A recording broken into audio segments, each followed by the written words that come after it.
السلام عليكم، أهلا مرحبا أزوفلو.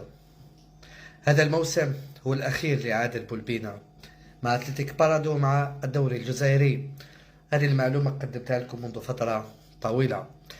كنت متأكدا بأنه لن يلعب لأي نادي جزائري آخر، سيحترف. الآن المعلومات أصبحت شبه أكيدة. من المفترض أنه يوم الاثنين القادم سيعلن رسميا عن انتقاله إلى نادي الدحيل القطري. كل المعلومات توحي بذلك. ولكن هذا الأمر محسوم. الشيء اللي حبيت نتحدث عليه أو التساؤل الذي سيكون في هذا الفيديو الآن، عادل بولبينا وصل إلى رقم 20 في عدد الأهداف المسجلة في الدوري. رقم آخر من وصل إليه هو أمير سعيود، وقبل ذلك نايجي. رقم كبير جدا افتقدناه في السنوات القليلة الماضية لمهاجم، ولكن ما زال عنده مبارتين.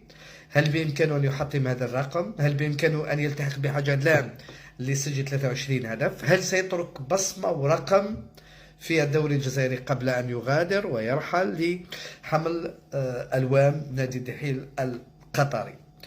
محيوس بعيد هو في طبعا في الوساطة. إيفرا أيضا من جمعية تشلف.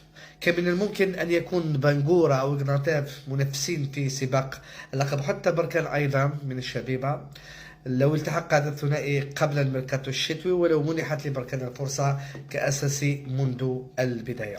هل تتوقعون إذن أن يحطم بولبينا رقما جديدا، إن صح هذا الكلام والتعبير؟ أو بالأحرى سؤال آخر، كم عدد الأهداف التي سيسجلها بولبينا مع نهاية هذا الموسم؟ هل سيصل إلى رقم 23 أو يبقى عند الرقم 20 ولا قبل الهدف الذي حسمه منذ فترة؟